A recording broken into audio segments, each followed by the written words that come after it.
Around 8:10, so in about 10 minutes, we're going to be speaking to David Cresswell from the Financial Ombudsman Service about what you need to do if you think you've lost out because of those problems. Time now to get the news, travel and weather where you are. See you in a moment.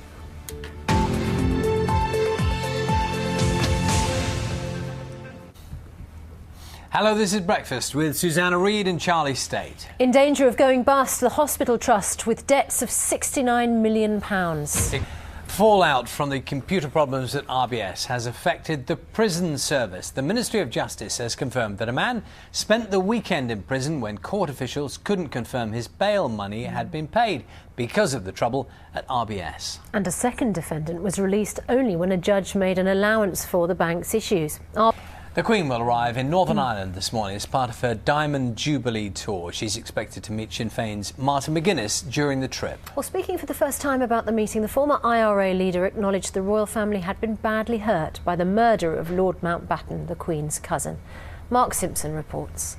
Increasing numbers of British people are travelling to Arab countries for terrorist training. That's according to the head of the intelligence agency MI5. The Director General, Jonathan Evans, said around 200 British residents could be involved with militant groups in the Middle East. Shadow Chancellor Ed Balls is calling on the government to delay the planned 3 pence per litre rise in fuel duty this August. Yes, the budget legislation is going to be debated by MPs next week, and the opposition will propose an amendment to delay the rise until at least next January. The Shadow Chancellor says the last thing the economy needs is another tax rise. Let's talk to our political... Householders are wasting up to £86 each a year on electricity bills because they're leaving appliances on standby or plugged in when they're not being used. A report. One other story for you. Maybe you found some unusual things in your garage before now. How about this, though? This is California, and a woman who found a baby. And the lady who did the filming was fine. Was unhurt. Quite brave. And managed to broadcast the pictures around the world. 12 minutes past 8 is the time. Now, the chief executive of RBS says it could be days before a backlog of transactions caused by computer problems is actually cleared. Some branches will stay open until late for the rest of this week. And the issues have affected thousands of customers, like Michael Anderton from Kirby Lonsdale in Cumbria. His daughter Sophia had to use her student loan to help the family out. Thank you for all your thoughts coming this morning about the way, different ways it's affected people in so many areas. Problems ongoing, as we said. Time now, 18 minutes past 8. Still to come on Breakfast. Broadcaster Carol's at Wimbledon with a very special guest. Back out now, Carol. Is he going to miraculous? I don't know if you heard all that flapping and the bell ringing in the back. Carol, thank you. 24 minutes past 8. So, delivery on time and under budget. That's the government pledge for the London Olympics, along with the promise, of course, of plenty of new sports facilities and a legacy. But critics have asked if the Games can also be a financial success. The Los Angeles Olympics back in 1984 set the bar rather high because the whole event was funded privately. Alistair Leithhead reports on their Olympic legacy. I'll leave them on standby. That would save. Because apparently you can save up to £86 a year if you actually switch them off totally. Karen says standby should be taken away from electronic goods like televisions because by getting up off the sofa to switch them off, you're not only saving energy and saving money, you're also exercising. Peter says, I leave TVs and computers on standby. He's got a reason. He says this maintains a regular heat in the electronics, number of breakdowns therefore reduced, and the cost of replacing your TV each year is more than you save from not leaving on standby. Well, some people have already talked about that issue of whether you get a fridge, for example, that saves a lot of energy, but how much does it cost to buy? If it costs £1,000 against £300, could take you 7 years to make up the difference. And Rick says the problem with saving energy is the more energy we save, the less profits the energy companies make, and the more he worries that they'll put their prices up to compensate themselves. Thank you for your thoughts this morning. Let's see what's coming up. BBC News Channel, of course, has... Just though Only Fools and Horses actor Roger Lloyd-Pack's going to be joining us on the sofa to talk about his new Shakespearean roles. Not one, but 2 Shakespeare plays he's in. But it's time now to get the news, travel, weather, where you are. See you in a moment. The fallout from the computer problems at RBS has affected the prison service. The Ministry of Justice has confirmed that a man spent the weekend in prison when court officials couldn't confirm his bail money had been paid because of the trouble at the bank. A second defendant was released only when a judge made an allowance for the bank's issues. Increasing numbers of British people are going to Arab countries for terrorist training. That's according to the head of the intelligence agency MI5. The director... Go to. Mowing, mop, got the whole lot. I love it. They're going to investigate. 8:43. Now, with sunshine beaches and a 70 grand salary, it's no wonder the post of islands caretaker on a barrier reef island was billed as the best job in the world. And Ben Southall beat off more than 30,000 applicants to win the coveted position down under in 2009. And now he's back home in the UK for a brief spell along at first. And then you could tell us how it all worked out. Sounds good. Let's have a look. Morning. Good morning. G'day.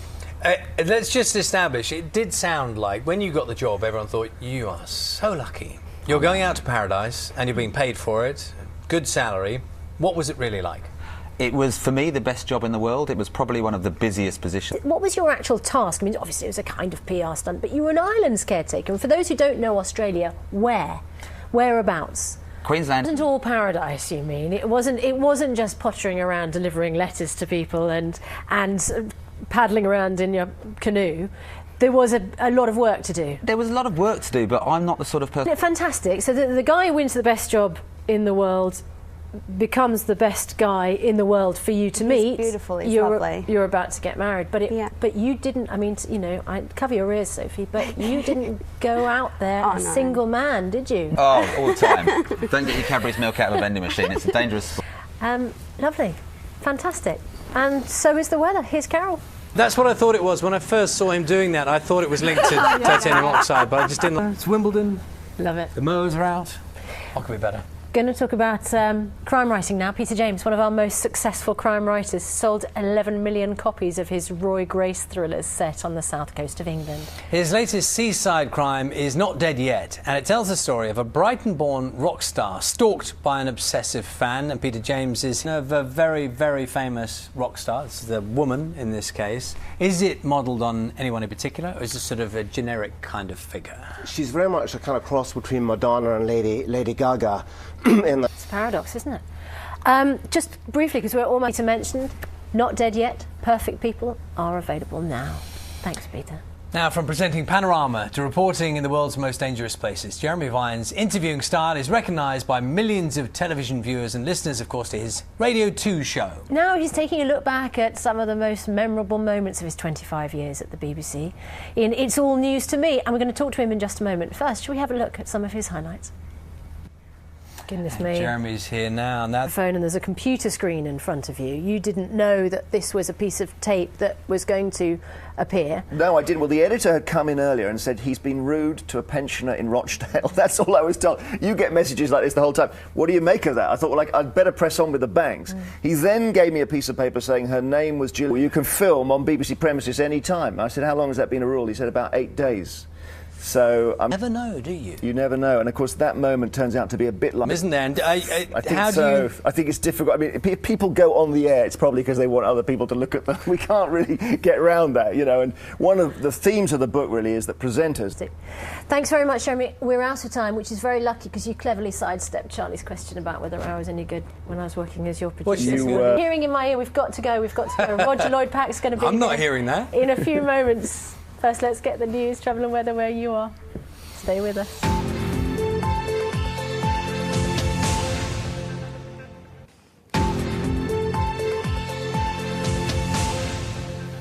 Probably best known for his role as Trigger in Only Fools and Horses. Who could forget his special relationship with Rodney?